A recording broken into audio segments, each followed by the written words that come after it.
GeForce Now stuff kind of came out of nowhere. GeForce, it's been around forever. That's what I mean. For something that you've been hearing about for basically years. Yeah. It was easy to kind of forget that it existed and also not really know what state it was in, because I guess they've just been like testing it all this time. It's been dabbling with, like, I've played around with it. Yeah. I had my Shield device. I had a Shield TV that I got my hands on and logged into that, and it was like, do you want to play Street Fighter Cross Tekken? And I was like, not really, but I guess. And I played some of that, and this was probably about a year ago now. I forget. I was like, oh, this works. Yeah. This I played some Devil May Cry and was pleasantly surprised. Yeah, GeForce Now is it's their cloud streaming service. It's their Stadia or xCloud equivalent. NVIDIA's, that is.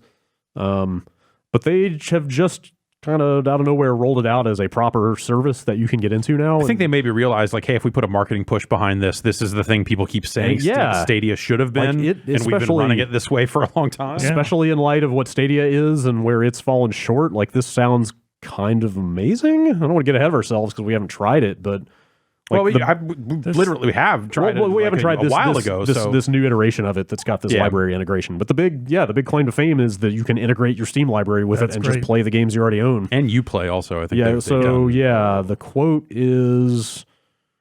Sorry, I know Matt Rory's not here, so I have to represent you play. Fair. Somebody's got to do it. Yeah. This is Phil Eisler, the general manager of GeForce Now. We're an open platform in that we don't have our own game store.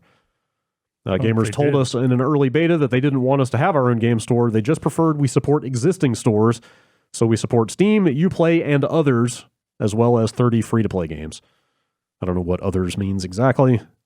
Also, I'm reading this VentureBeat story. The wording is not super clear, but it sounds like it's not every game on Steam. Okay. There are over 300 instant games. I'm not clear what instant means. Like maybe you're like ready to boot, installed and ready to boot. Yeah, maybe those are just like they pre-install the popular ones so it doesn't. And you can go into Steam and download another 1,000 games before each session. 1,000 games, give or take. Okay, so it's probably sounds like a good chunk of recent games. Huh. I wonder if there's just like a business deal that has to happen there, or if there's like literal compatibility stuff. Or it's probably both. So one strange limitation that I found in there, and this is that even on the premium model, the $4.95 a month, you can only play for up to 6 hours. Yeah, they've got this interesting like session-based model, but so there's a free tier of this, right? At least for now. It sounds like maybe throughout this year they're going with this like. There's a free tier and a $5 a month tier, and that free tier will get you like non-RTX, right? So there are a bunch of like elements to what you get, but also it sounds like after this year's over, they may push the pricing up. This is just kind of seems like it, like a testing phase. But so for $0 a month, you could play 1 hour sessions.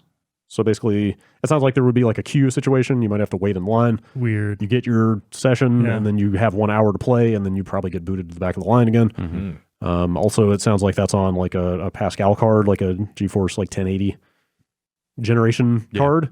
Still okay. Yeah, it's not the worst thing for free.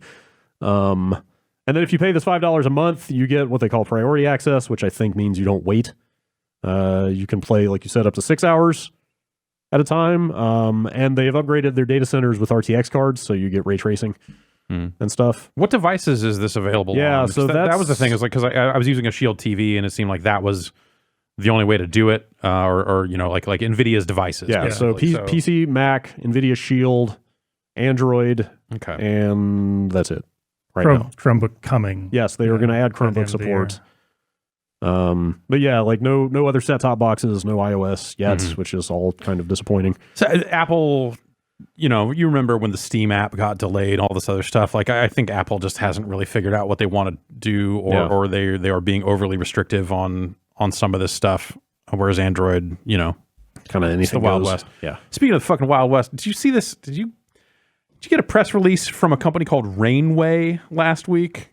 I gotta look this up because it was the most fucking grand opening, grand closing thing I'd seen in a while. Where they sent out a press release saying, "Hey, our service is in beta. It's another game streaming service." Rainway.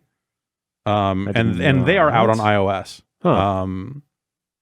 So they sent out a press release on the 28th, saying.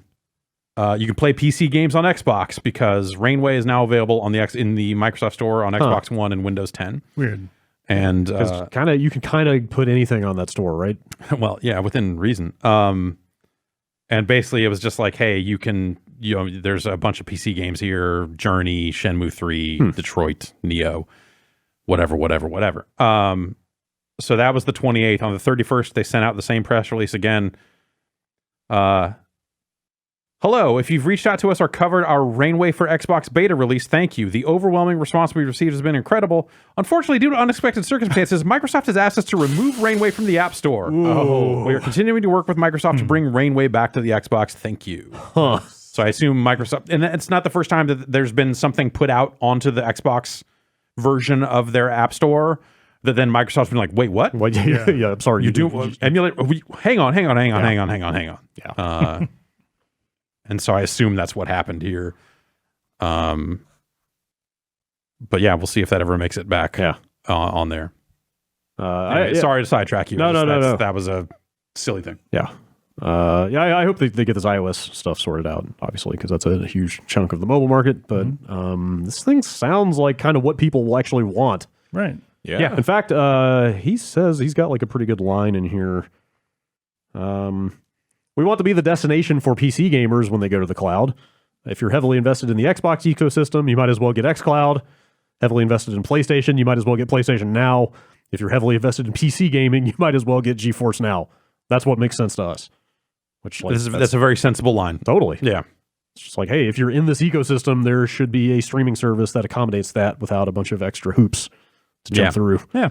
And that seems like what they're trying to do here. And I still wonder if Valve is going to try to do this. Yeah, totally. But maybe it's a situation where like if NVIDIA's built up the data centers, then maybe they partner with them instead and just say like, we're just going to promote GeForce Now in Steam. Yeah, there are numbers in here about how many data they've got. 15 data centers.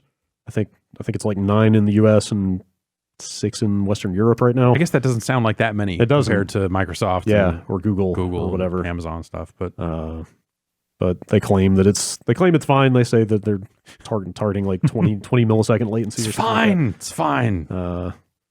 But trust us. Yeah.